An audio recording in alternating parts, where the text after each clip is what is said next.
Hey everyone, Hallease here. I just wanted to get into this disclaimer real quick before we get into this episode of the podcast. We are not real estate lawyers. We are not realtors. We are not contractors. We are not inspectors. We are not well versed in anything that has to do with home buying, trading, home acquisitioning, contracting, anything. We are just two regular people that purchased their first home and learned a lot. And so the hopes for this podcast episode is just to try to equip you with everything we did wrong, in the hopes that you'll have a better home buying process than we did, and yeah, just be better for it. So we are not any type of licensed professional. We just out here, fam, trying to help y'all out. So yeah, disclaimer done. Thank you for watching, subscribing if you're new, and or listening if you're listening to us on your favorite podcast app. And let's get into this episode. See ya. I'm Hallease, a digital storyteller and video producer. And I'm Mr. Hallease, killer of air plants. Oh, we bought a new air plant. That's where that came from. Because this I killed one the last one. Will not die. And this is the Stumblewell podcast. We renamed the podcast because the Beastcast is already a podcast and it's really popular. So we were not very searchable, so we changed it to Stumblewell, which I think actually kind of shows what we're actually doing here on this podcast, which is like, life's a journey, we're stumbling, we're sharing that with y'all. Do we have introductory music now? Still? It'll be the same music. Roll the music.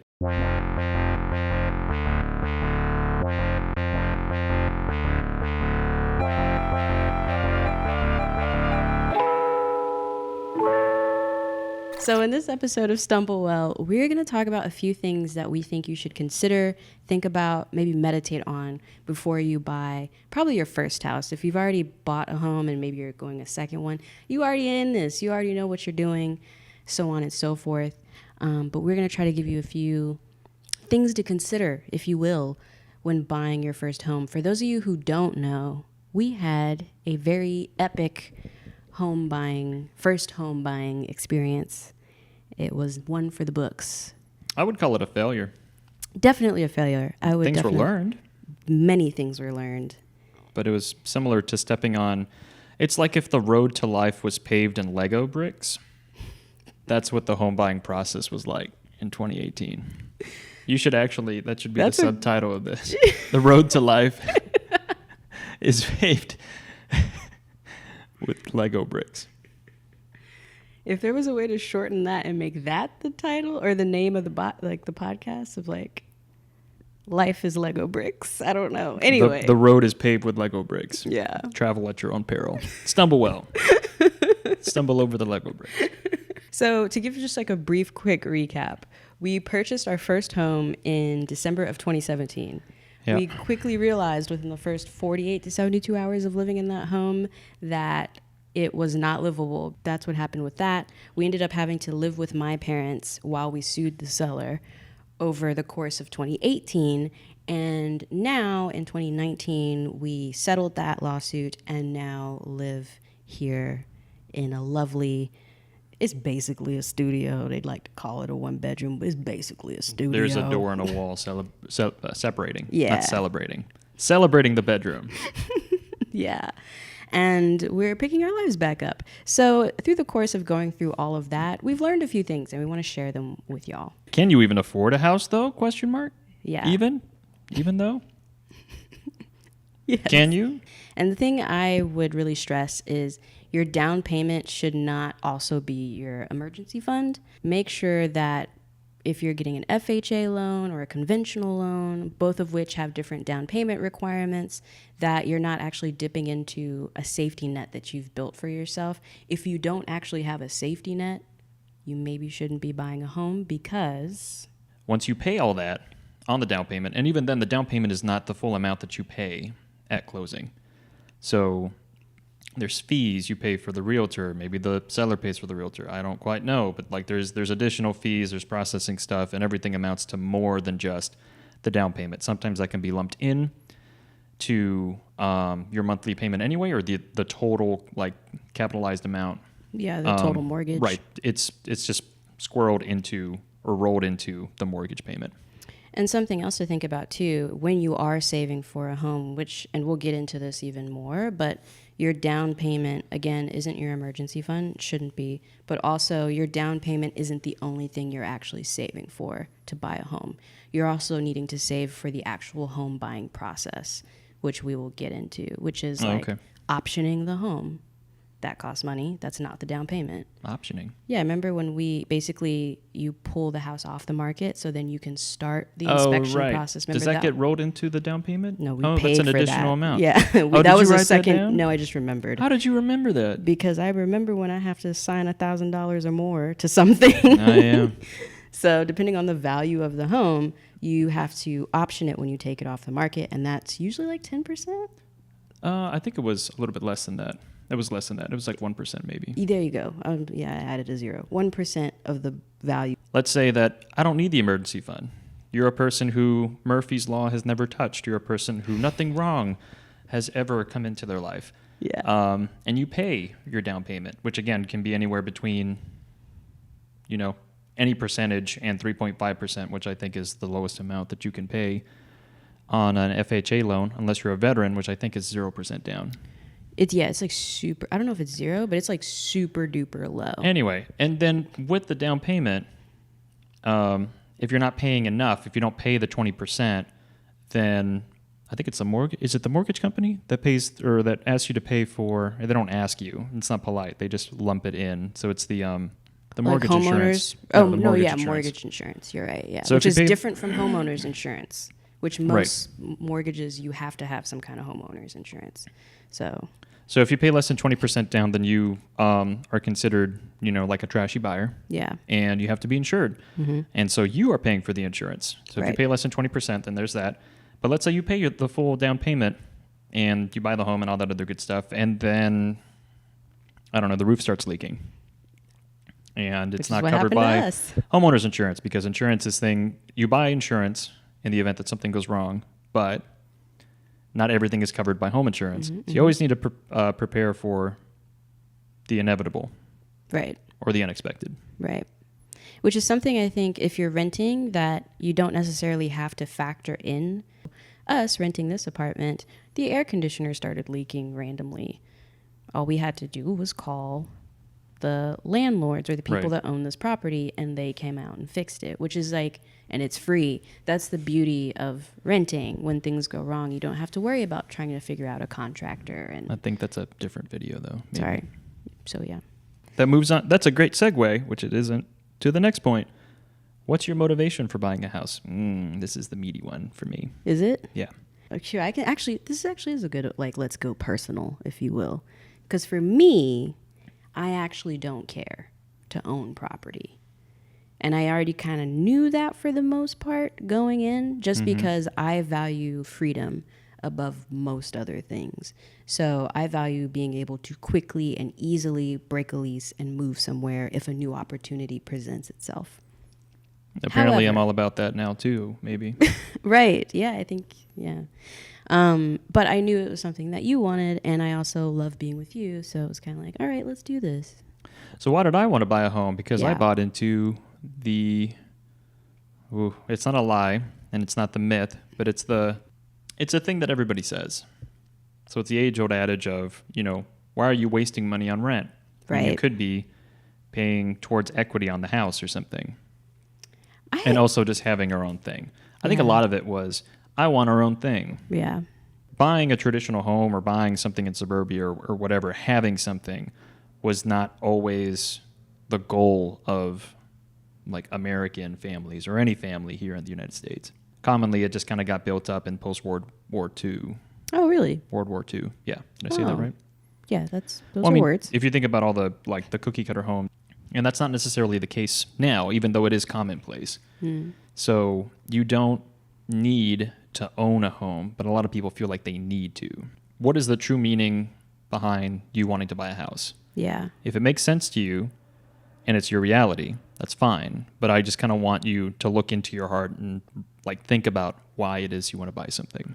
Because you also have to remember, this is, from most people, at least here in the United States anyway, this is going to be the most expensive thing you ever buy. Even if you sell this and upgrade to another house, then that house becomes the most expensive thing you've ever bought. Right. And it's a very long-term commitment that you shouldn't take lightly. And I think it's also important to make sure that you're similar to what you're talking about, is that you do it for the right reasons, and no one will know what those right reasons are but you.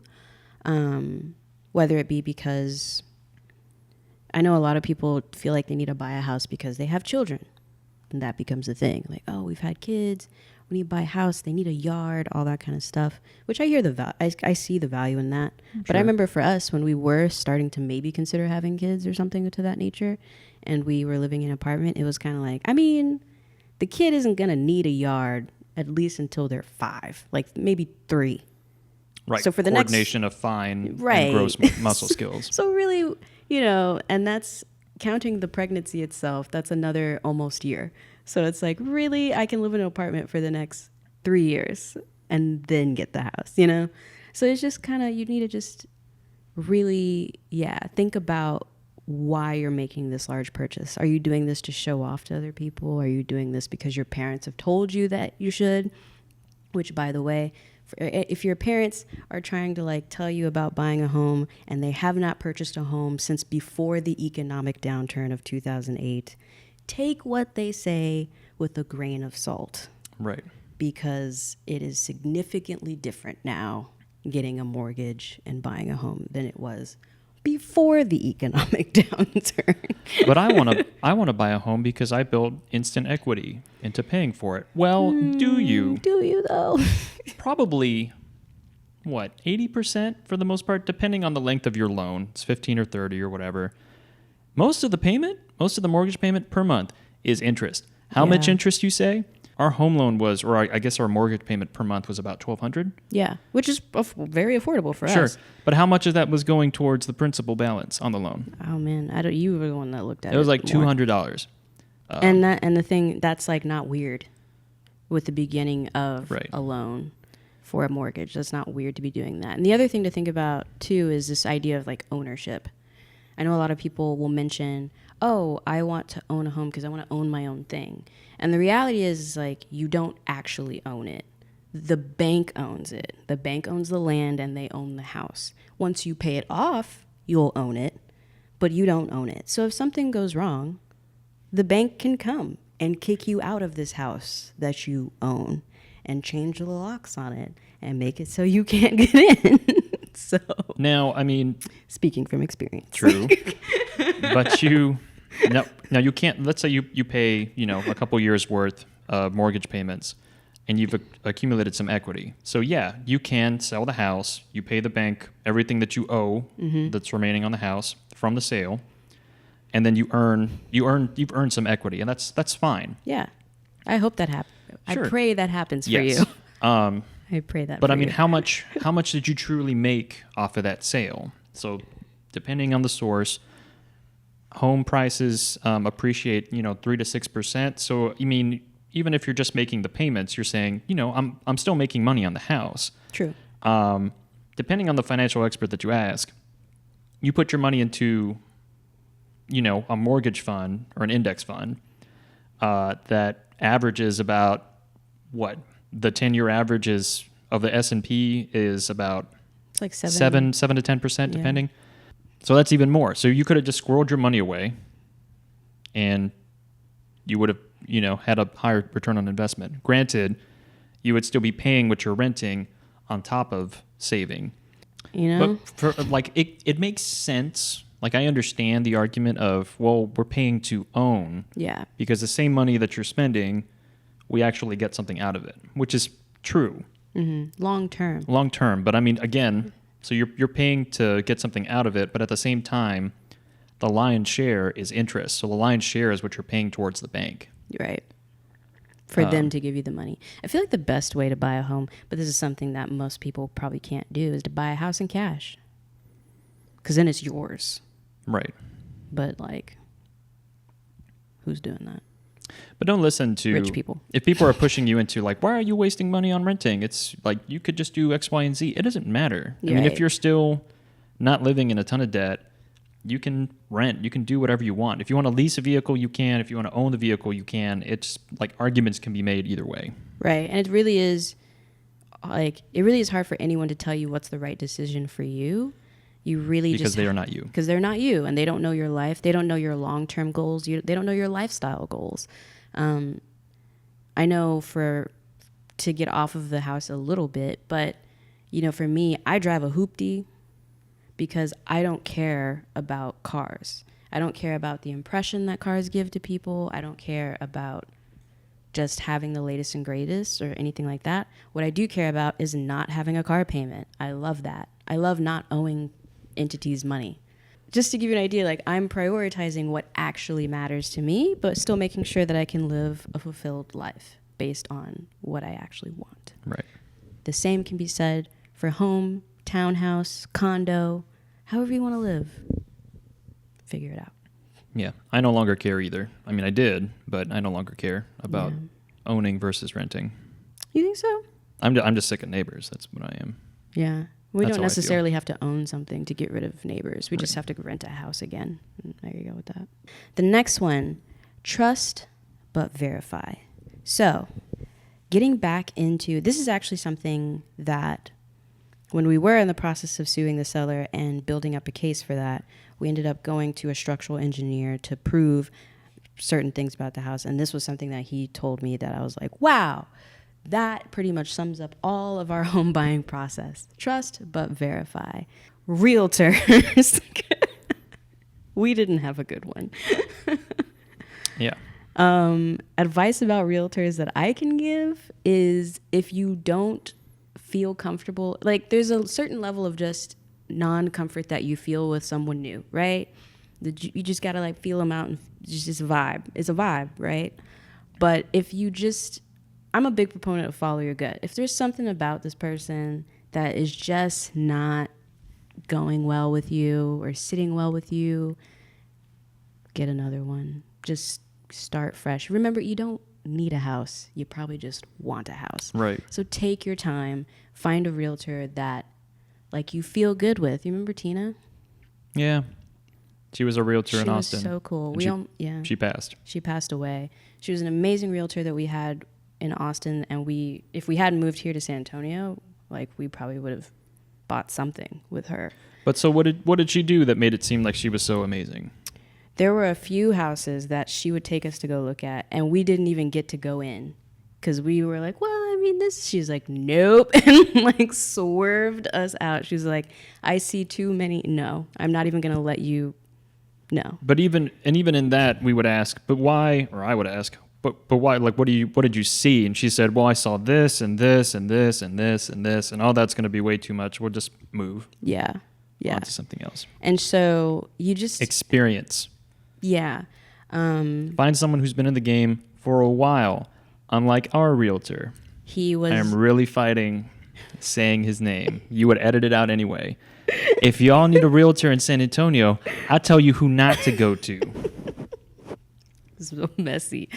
Yeah. Try to find Wow, I'm still angry. Ooh. Oh, I'm always going to be angry. Okay. Find a realtor who you trust, who's been in the business for a while. Low key, the amazing realtor we got to short sale the house, would recommend her. But she's been in it for a minute. Like, she's your favorite grandma, straight up. Unless you build houses for a living, or you're a realtor yourself and you know what to look for, right? Remember that you're placing your trust into a stranger, really. If it's not a realtor that understands the value of playing the long game and helping you through a process and stumbling with you through that process, right, then they're going to just try to get you to buy something and kind of stress you out about it. You know, the thing that was really great about Tina, again, was that she acknowledged that we don't know anything. This is our first home buying experience. And so we would go into each house and it was basically a lesson. Every house we went to with her was a lesson of just like, here are things to consider. Yeah, you could do this if you want. The cons of that are this. The pros of that are this. She wasn't trying to make us make a decision on our own necessarily. So who's the other person that you should trust? Yes. But verify. Yes. Verify because you are trusting. Right. The inspector. So remember that inspectors aren't necessarily, so actually here in the state of Texas, for example, an inspector doesn't actually need to be someone who has been a contractor in their life, so building and working on homes. As long as they just pass the test, they can be an inspector. So they can just have the book smarts and pass? But not the street smarts, if you will. So in general, try to find an inspector that has experience being a contractor. What I've noticed is that usually most contractors, if they've been in the game for a long time, then when they retire, they become inspectors. And you want those people to look at the house because they're really going to rip it Right. and be really thorough, hopefully, ideally, on their report. And anything that they bring up or question, you should then follow through and verify. So Right. if an inspector does not necessarily have the experience in every system in the house. So if an inspector says, there's something weird on the roof, I would have it checked out. Guess what you're going to need to be doing? Getting it checked out. By having a roofer. roofer. Yeah. Oh, there's something weird with the plumbing. It flushed, but there was some weird stuff, so I would have that checked out. You're going to get a plumber. Yeah. Because they do not know every system. Right. They know just enough to give you a grade on the house as a whole. And the thing about inspectors too is that, again, since they don't necessarily have to be from a specialty contracting field and just be retired from that, for example, they can be essentially jack of all trades, master of potentially none. Or some. So this is what we were talking about again before with, can you actually afford a home? Because in the buying process, you're going to need to spend money to confirm that this thing that you're buying, that is the most expensive thing you've probably bought and will ever buy, is good and a sound investment. And if it's not, so that way you can go to the negotiating table knowing exactly why it's not, or go to the negotiation table like happy that you've gotten something that is sound and works well. Mm-hmm. Even if the inspection shows nothing, that doesn't mean, again, because they're looking over, like generally in the house as a whole, they're not looking at everything in depth. So just because it's not on the inspection doesn't mean that you're in the clear on the house. There could still be, really old pipes. There could still be really bad wiring. There could still be a giant rat's nest covering like half the wall. You don't know. And the other thing to think about too, again, with getting an inspection done, I remember so distinctly going through the inspection with the inspector and him constantly saying, if you have questions, jump in, being super annoyed that we didn't have questions. And it was just one of those things, or that we had very few questions. And it was just one of those things like, I don't know what I don't know. Right. So I'm sure there are things I should be asking you, but I don't know what they are. So I'm just listening to you talk about everything. And then if something sounds weird to me, I'm like, expand. But I've never owned a home, so I don't know anything about this, Part of that was our naivete. Yeah, so for sure. Part of that's on us. Yes, But the other part of it is, if you ain't never owned a home... Why would you know? Right. Oh, this wiring is actually kind of weird. I've never done electrical work. Right. The shingling and all that other stuff. All the stuff that I learned from the house itself. Oh my gosh. Oh, so what type of roof is it? I know so much about everything. Initially, I didn't even know. But guess what type of roof it was on that flat A thing? It is modified bitumen. What's modified bitumen, you might ask? I can tell you, but it's going to be boring. But it was not suitable for a flat roof. And the same thing with different plumbing pipings now. I know so much about roofing. I now, when I'm walking through a neighborhood, I can look at a roof and be like, that roof is 5, that roof is 10, Yep. That roof's 20, they should really put a new one. I'm really good at stuff now. If I walk into any office building, any structure in general, I can spot stuff now. And I think that's the last person that you need to trust but verify is yourself. True. So if you are entering into this negotiation for buying this really expensive thing that is probably the most expensive thing that you will own up until now, you should be all up in that thing. Yeah, so, you can't be hands off. Right. This is kind of weird. Let me write it down and pitch it to the inspector. Or this also looks weird. This is questionable. And also, if you don't have experience and you don't know what to look for, then guess who you probably need to bring along to the inspection? Somebody who knows what they're looking for. Right. So maybe you got friends that build stuff. I know it can possibly be stressful, but maybe mom and dad can come, mom or dad. Well, so somebody who knows, Well, who's like gone through it themselves or like knows what to do. Yeah, somebody who has purchased a few homes and has made mistakes, and so they can help protect you from those same mistakes. Again, this idea of you don't probably need a house, you probably just want one. And so keep that in mind when you go into your negotiations. Don't go into it with this feeling of like it's fight or flight. We're coming down to the wire. The lease is about to be up on the place we're renting. What we finna do? All of those things, none of those things matter. If it is not looking like the right type of deal for you in your life and where you're at, there will always be more houses. Houses aren't going anywhere. Guess what happens if your lease is coming up or expiring and you said that you were moving out? You can go month to month with most places. Right. Tell them, never mind. Can I do a 6 month? Can I do a 3 month?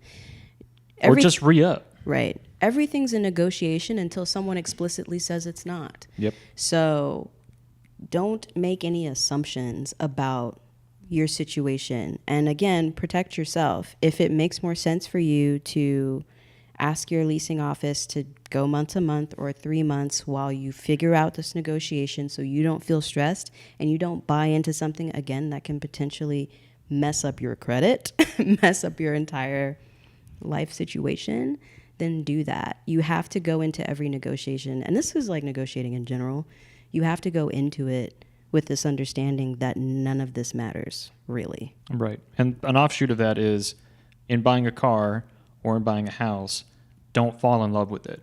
Yeah. Because definitely. Then you feel pressure to buy it. Mm-hmm. But it doesn't matter because, like you said, you can walk away from it. Right.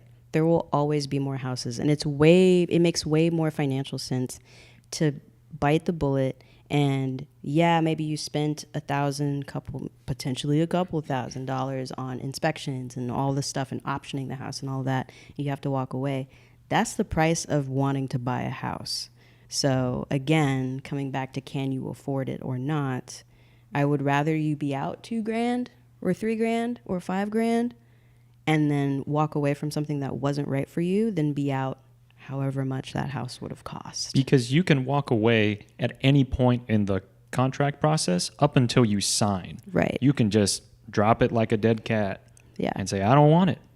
And people are annoyed, but that's on them. And there is still like a contract clause where you lose out on the money that you put down to hold the home. Right, the option. You're going to lose the option. But who cares? Right. Right. And I know it's a time commitment. I know a lot of people feel pressure, and I know a lot of people invest a lot of their lives, a significant portion of the year or whatever, looking for homes. This isn't the right one. This isn't the right one. That doesn't have a big enough yard. I don't like the fittings that are in here. Or I don't like whatever. And you finally find what seemingly looks like the right house. Mm-hmm. It doesn't matter if it's perfect or not. Like if there are things that make you uncomfortable with the negotiation or with the bargaining process, you just need to walk away. You should know that you are empowered to leave that process. Yeah, totally.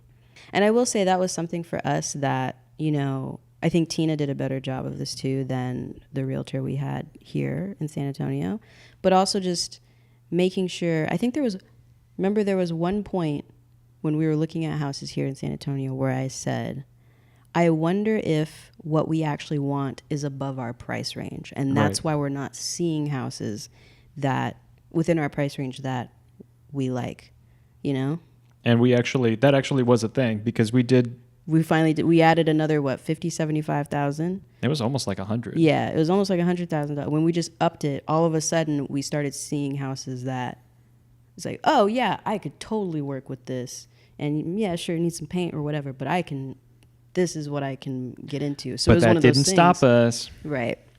It was one of those things where it's just like, we should just wait and save more money. We can't actually afford the type of house that we want.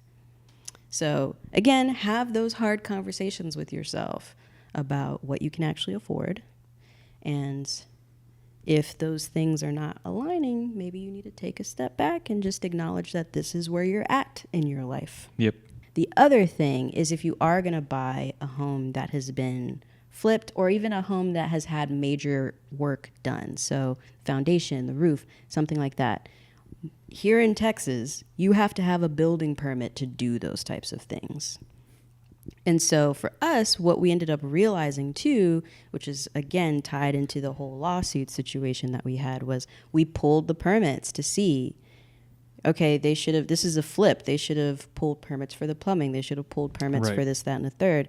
And they had pulled them, but they never closed them. Well, and what happened with that was let's say you go to a contractor and you say, I want to add this. I want to add this to the house. And they say, oh, okay, great.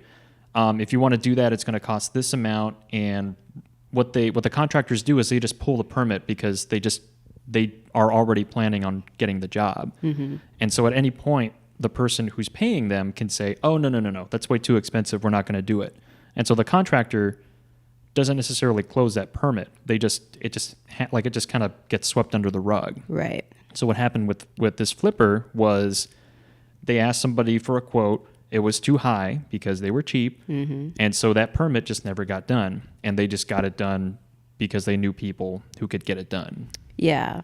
And that's actually a tall tale sign. Again, if you pull permits for a house and they're just open still, and it's been however long since they started, and you can see that they completed the project, but the permits are just still open, at least here in the state of Texas. I'm sure it's different for every state. Just with flips, it's just check for cost cutting. Yeah. If some of the fittings aren't right, if the door frames or the door jambs look weird, or the fencing looks kind of jacked up, anything, you just need to go over with a fine-tooth comb and say, did they actually buy this from the Home Depot or from like a home supply store or whatever? Or did they just kind of manufacture it from, spare parts? Right. As we conclude. In conclusion. Right. I don't want y'all to be afraid to buy a house. If you're at this point watching this video, you're probably in the process somewhere of buying one. Just know that we went through like all the fail safes that exist in home buying today. Somehow we didn't get them. Somehow that happened to us. And so what we're trying to do is just impart everything that can possibly go wrong. Just let you know. Because it did. For us. But that doesn't necessarily mean it'll happen for you. We just want you to go into this process just feeling confident-ish. I think you should have a little bit of fear because it is a lot of money. But right. Feeling confident that you've dotted your I's and crossed your T's, so that way when something inevitably does go wrong, you don't blame yourself, because that is something that we went through a lot and still, I think, go through. And part of it was, again, we were deserving of that blame. Like there were aspects of the buying process that we could have been a lot better at. Right. But we would rather you just be aware of the things that can go wrong. Right. Because I would rather you be prepared than have your credit damaged, be out thousands of dollars, and not be able to sleep in that house and have to live either under somebody else's roof or under an overpass or in a homeless shelter or in your car. Right. I mean, these are all things that can go wrong, and you should just be prepared because life happens. Life happens. In the comments below, share your experience on your home buying, especially if you've owned multiple homes. I feel like homes are like children. No two children are the same, So share your experiences, knowledge sharing in the comments. We need that forever and always. Yeah. And I'll let Mr. Hallease close us out. Stumble well, stumble on, and we'll see you next time. Bye. Bye.